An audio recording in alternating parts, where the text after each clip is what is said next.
الله الرحمن الرحيم السلام عليكم ورحمة الله وبركاته سودوادا halkani waa macna Abqari YouTube channel waa channelkeeni waa channelka uga barateen hadii jeer inuu soo gudbiyo barashada luuqada Englishka kheybaheeda kala duwan haddaba bishii Ramadaan oo dhan iyo maalmihii ka dambeeyay waan kala maqnayn haddana dib isku soo laabanay waana ka cudur daaranayaa muddadaas aan ka maqnayn naqadka duruusana aan soo dhigin marka insha Allah haddaan dartar gelin doonaa casharo kala duwan oo qaybaha luuqada ahna soo dhigi doonaa insha Allah hadii la yiraahdo kani waa mid ka mid ah duruusi aan ka bixinaynay sida tooska ah oo bixin macnaha aan ka bixinaynay soo dhigaynay macna Abqari YouTube channel buugga loo yaqaan photos and social English words ka ayaa noo socday buuggiisi koowaad maanta waa unit-kii 11aad ayuu noo joogay kii 11aad ayaan maanta insha Allah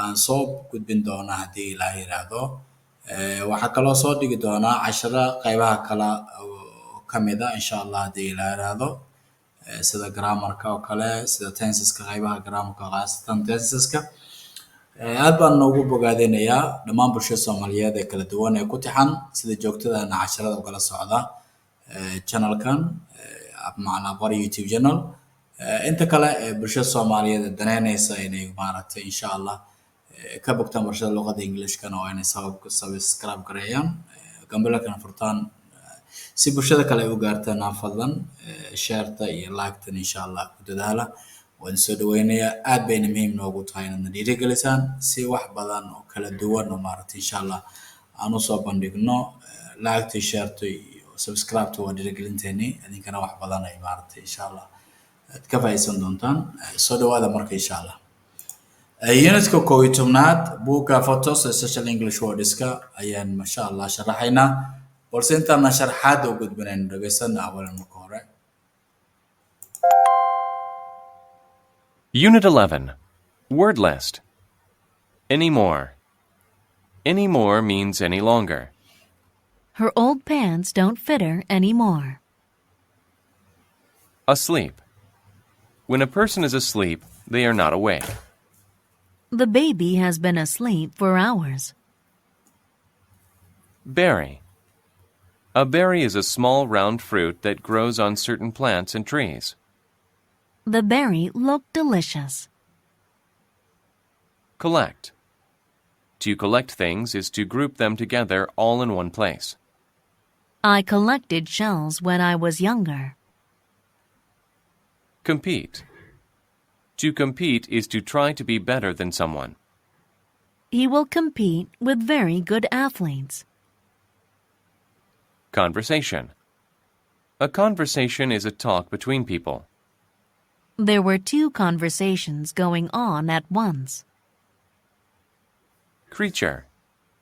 A creature is any living thing. The creature we saw today was either a dolphin or a porpoise. Decision. A decision is a choice. He made the wrong decision. Either. Either is used with or to say there are two or more possibilities. You can choose to be either white or black when you play chess. Forest.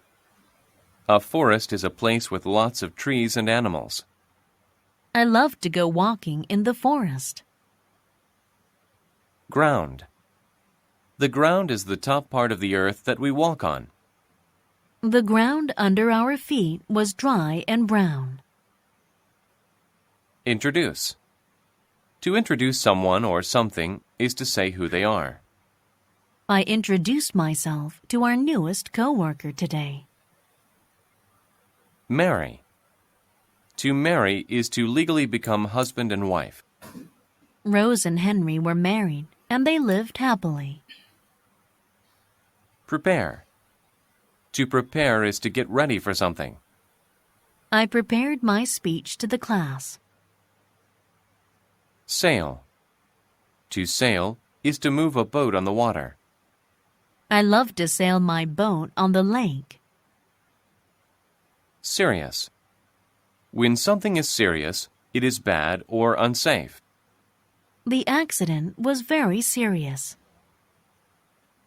Spend. To spend is to use time doing something or being somewhere. I like to spend my free time fishing. Strange. When something is strange, it is not normal. Joe had a strange look on his face after he saw what happened. Truth. The truth is a fact or something that is right. He was telling the truth about seeing a large green snake. Wake. To wake is to not be sleeping anymore. He is always full of energy when he wakes in the morning. Okay, intaa waxaa inoogu dhan dhageysashadii unitka 11aad markana insha Allah aynu sharaxa. Ereyga ugu horeeya anymore macno ahaan wuxuu noqonayaa ereygaas macnihiisa anymore wuxuu macno ahaan noqonayaa waa any longer ama mar dambe Soomaali meesha waxay tahay ereyga Soomaali isticmaalaan. Anymore means any longer. Waqti intaa si dheer ama waqti intaa ka badan maya. How old the pants surwaalkeeda duqa ah macnaha pants waa surwaal waa trousers oo kale American English waaye. Trousers waxaa yidhahdaa British. How old the pants surwaalkeeda dhamaadka don't fit lama eka ha anymore. Lama sii ekaanayo mar dambe ama waqti dheer lama sii ekaanayo kasii yaraanaya. Asleep waa hurdaysan ama hurda. When a person is asleep, markii qofku hurdo, they are not awake ma soo jeedaan. The baby waa cunuga has been asleep for hours. Cunugu wuxuu jiifay saacado ayuu jiifay cunugu. Ereyga xiga berry waa miro waliba miro canabka oo kale sida canabka oo kale ah ama canabka oo kale berry ee leedahay waa miro sida canabka oo kale ah. Berry waa miro yar sida canabka oo kale. Berry is a small round fruit. Mir ama khudaar ama maaragtay wareegsan oo yar that grows ka baxda on certain plants dhirta qaar ka baxda and trees iyo geedaha. The berry looked delicious. Berry mirtu waa aad u macaaneed waaye. Marka waa miro waaye. Collect strawberry cabitaanada lacagaha laga sameeyaa strawberry, blackberry, blueberry. Berrydu taas waaye. Collect waa aruurin. To collect things. Hadda colorka lagu fiiriyaa blackberry, blueberry. Marka to collect things inaad wax aruuriso is to group them together inaad koox u aruuriso in all in one place dhammaan hal goob dhigto. I collected the shells. Waxaan aruurinayay qolfaha ayaan aruurinayay when I was young. Shellska waxaa la yidhahdaa qolfo bahalla ay leeyihiin sida xeebtoo kale marka biyo soo caariyaan kale qolfaha yararkaa sida bahashan xaxiyada loo kale markay baqtiso kale qolfooftaasaan aruuriyay ayuu yidhi when I was young markaan yaraa. Compete waa tartamid. To compete is to try. To compete macnaheedu waxa waaye inaad isku daydo to be better than someone else inaad qofka wanaagsanaato. Inaad tartantaan kadib aad ka guulaysato ama laga guulaysto. He will compete with very good athletes. Wuxuu la tartami doonaa dad aad oo maaragtay athleteska ah oo maaragtay boodada iyo orodada iyo maaragtay ayaa la yidhahdaa athletes. Conversation waa wada sheekaysi. A conversation is a talk waa wada hadal between u dhexeeya people dad. There were two conversations. Waxaa jira laba wada sheekaysi ama laba wada hadal going on at once isku mar socday. Laba wada sheekaysi oo isku mar socday. Creature waa noole. A creature is any living thing. Nooluhu waa shay kasta ee nool living thing. The creature we saw noolaha aynu aragnay today maantay was either wuxuu ahaa midkood a dolphin baashan loo yaqaano badbaadisada hambabarada ama porpoise baa la yidhaahdo oo maaragtay sida hambabarada oo kale ah waxyaraan fiirino si aad u aragtaan.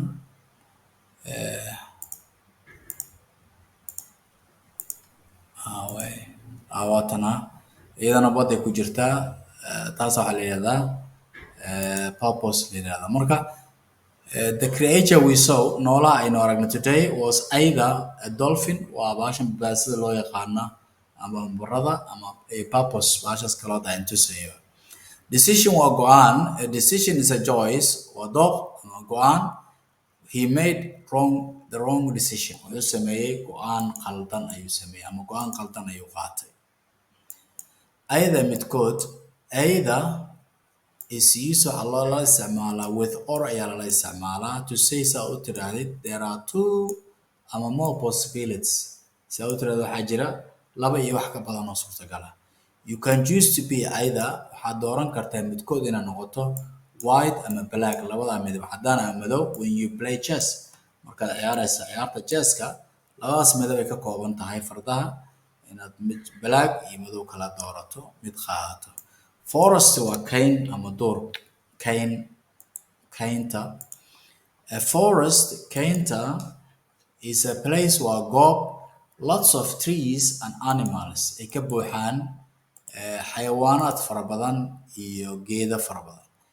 I love waxaan jeclahay to go walking inaan ku socdo in the forest kaynta inaan kusoo yaro lugeeyo ayaan jeclahay.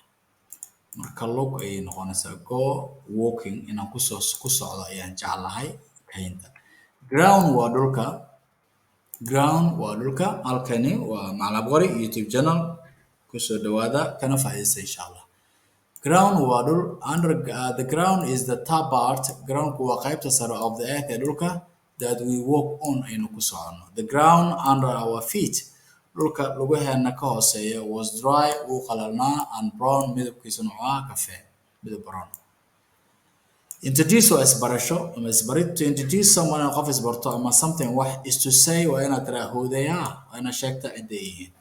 I introduced myself waxaan anigu isbaray to our new co-worker today qofkii ugu dambeeyay oo shaqayn naga dhaxayso maaragtay cusub ay nagu soo biiray ayaan isbaray. Marry waa guursasho ama isguursasho. To marry is to legally become. To marry macnaheedu waxa waaye si sharci is to legally become sharci loo noqdo husband and wife nin iyo naagtiis in si sharci loo noqdo ayaa waxaa la yiraahdaa marry. Rose gabadha la yiraahdo and Henry wiilka la yiraahdo were married way isguursadeen and they lived happily si nabada si farxada ayayna ku noolaayeen. Ereyga xiga prepare waa diyaarin inaad diyaariso wax. To prepare inaad wax diyaariso is to get ready waa inaad diyaariso for something wax. I prepared my speech to the class waxaan khudbadeydii ugu diyaar garoobay class khudbadeeda classka waan u diyaar garoobay. Sail waa shiraacasho ama safrid badda inaad ku safarto. To sail is to move a boat waa inaad doon ku kaxayso on the water biyaha. I love to sail my boat on the lake waxaan jeclahay inaan ku safro ama ka shiraacdo kaxayso doontayda on the lake haradana aan maaragtay ku kaxeeyo. Serious serious dhowr macno leeyahay. Serious macnaheedu waxa waaye khatar way tahay macnaha dhab way tahay macnaha in kaftan waxa aysan ahayn ama maaragtay ciyaar ahayn dhab waa loo isticmaalaa daacadna waa loo isticmaalaa hadda laakiin waxay ugu jirtaa khatar waaye aad u xun. When something is serious wax markay khatar yihiin it is bad ama unsafe wax laga badbaadaya maaha ama wax xun waaye. The accident shilka was very serious aad ayuu shirku khatar u ahaa ama aad ayuu xumaa. Spend waa waqti ku qaadasho ama qarash gareyn laakiin waa waqti ku qaadasho. To spend is to use time inaad waqti qaadato waa inaad isticmaasho waqti doing something adoo wax sameynaya ama being somewhere inaad meel joogto waqtiga ku soo qaadato ama inaad waxaad sameynayso waqti ku soo qaadato. I like to spend waxaan jeclahay inaan waqti ku qaato waqtigii my free time ka fishing.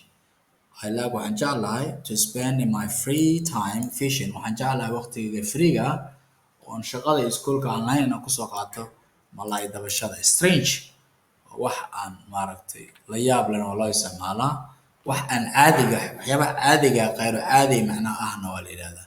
When something is strange anaa markii wax strange yihiin it's not normal wax caadi ma wax caadiga waxaan ahayn waaye. Joe had a strange look on his face muuqaal kale ayuu Joe yeeshay after he saw what happened kadib markuu arkay waxa dhacay wejigiisa wuu isbedelay. Through warun The true is fact, is a fact. Runtu waa xaqiiq, or something wax that is right, saxan. He was telling the truth. How he was telling the truth? Runta ayuu ka hadlayay ama runtu sheegay about ku saabsan seeing inuu arkay a large green snake.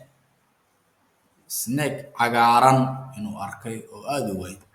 Awake waa toosid ama kicid inaad hurdo ka kacdo. To awake macnaheedu waxa waaye is to not be sleeping anymore. Inaadan sii jiifin ayaa loo isticmaalaa. Waa kicid macnaha.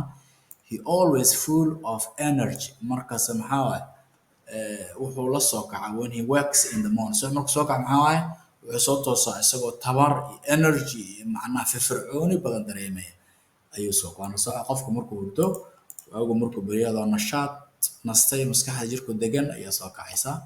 haddaba intaas ayay inoogu egyahay waa Ustad Abqari halkan YouTube channel unitkii 11aad ayaan sharaxnay aad u mahadsantiin dhammaan bulshada Soomaaliyeed kala duwan teamka hadda nagu soo biiray aad baan ugu mahadcelinayaa oo nagu taxan teamka nagu taxnayna insha Allah si loo gaaro fadlan share-ta iyo like-ta iyo ku dadaal insha Allah aad u mahadsantiin qaybo badan oo kala duwan oo vocabulary ahayn insha Allah soo bandhigi doona xagga luuqadana oo soo dhigi doona insha Allah aad u mahadsantiin. Assalaamu calaykum wa rahmatullaahi wa barakaatuh.